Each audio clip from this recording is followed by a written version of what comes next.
کبھی سوچا ہے کہ صرف ایک دن پوری سلطنت کا مستقبل لکھ سکتا ہے؟ آج ہم تاریخ کے اسی ایک دن کی کہانی سنیں گے۔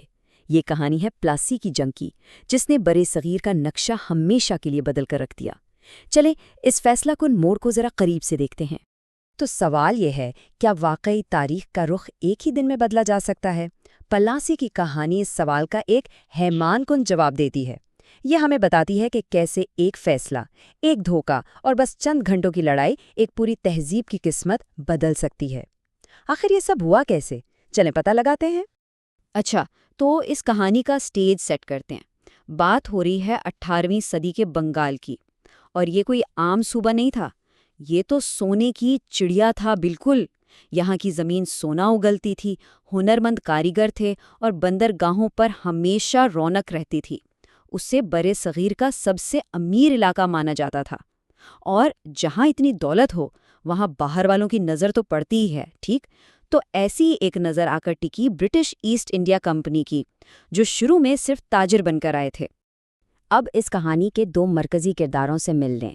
ایک طرف تھے بنگال کے نوجوان اور جوشیلے نواب سراج الدولہ، وہ اپنی خود مختاری کو ہر قیمت پر بچانا چاہتے تھے، اور دوسری طرف برٹش ایسٹ انڈیا کمپنی۔ ان کے ارادے صرف تجارت تک محدود نہیں تھے، بلکہ ان کی نظر پورے خطے پر قبضے کی تھی۔ تو یہ واضح تھا، جب دو ایسی طاقتیں آمنے سامنے ہوں گی تو ٹکراؤ تو ہونا ہی تھا۔ لیکن سوال یہ ہے کہ یہ معاملہ آخر جنگ تک پہنچا کیسے؟ اس کی وجہ کوئی ایک دن کی لڑائی نہیں تھی، بلکہ یہ تو ان چھوٹی چھوٹی چنگاریوں کا نتیجہ تھا جو دھیرے دھیرے ایک آتش فشاں بن رہی تھیں۔ نواب کے غصے کی 3 بڑی وجوہات تھیں، چلیں انہیں دیکھتے ہیں۔ پہلی وجہ، انگریز ٹیکس دیے بغیر تجارت کر رہے تھے، سیدھا سیدھا ریاست کا مالی نقصان۔ دوسری وجہ، وہ نواب کی اجازت کے بغیر کلکتہ میں اپنے قلعوں کو مضبوط کر رہے تھے۔ یہ تو کھلی بغاوت تھی، نواب کی حاکمیت کو چیلنج کرنا تھا۔ اور تیسری وجہ، نواب کا جھکاؤ تھا فرانسیسی تاجروں کی طرف۔ یہ بات انگریزوں کو بالکل پسند نہیں تھی، وہ اسے اپنے لیے خطرہ سمجھتے تھے۔ اور انگریزوں کی طرف سے دیکھیں تو ان کے لیے یہ معاملہ سیاست سے زیادہ بزنس کا تھا، سمپل۔ ان کے نزدیک نواب سراج الدولہ ان کے منافع کے راستے کی سب سے بڑی رکاوٹ تھے۔ ان کا حساب بالکل صاف تھا، جب تک یہ نواب گدی پر ہے، ہمارا بزنس آگے نہیں بڑھ سکتا۔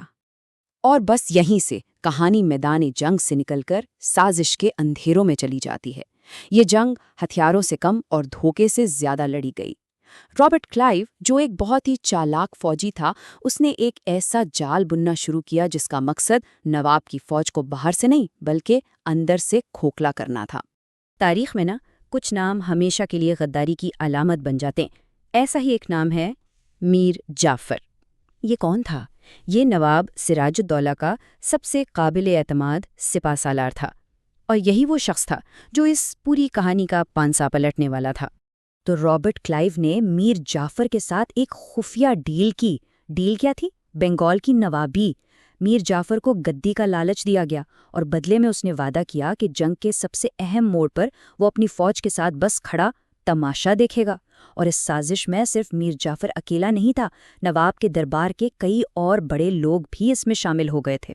اور پھر وہ تاریخی دن آ ہی گیا، 23 جون 1757، پلاسی کا میدان۔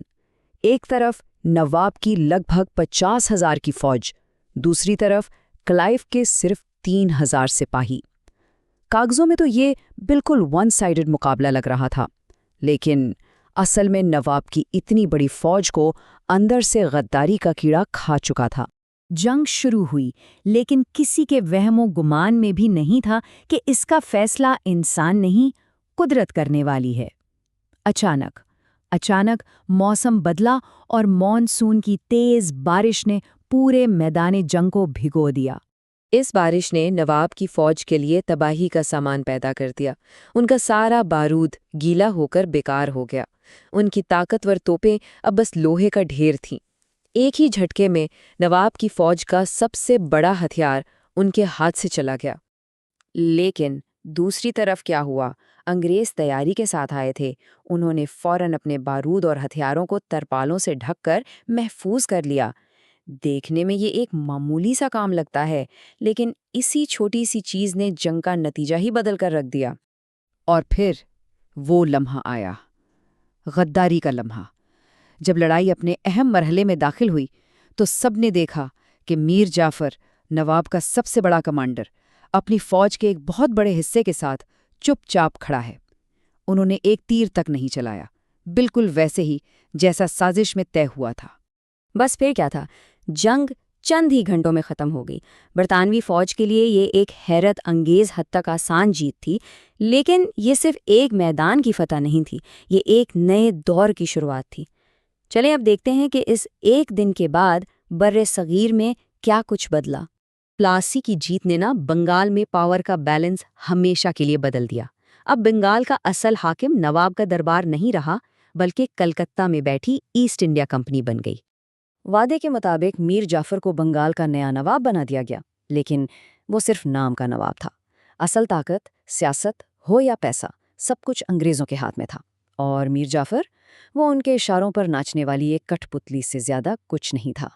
اور اس جیت کی گونج صرف بنگال تک نہیں رہی، اس ایک فتح نے پورے ہندوستان میں انگریزوں کی طاقت کو بہت مضبوط کر دیا۔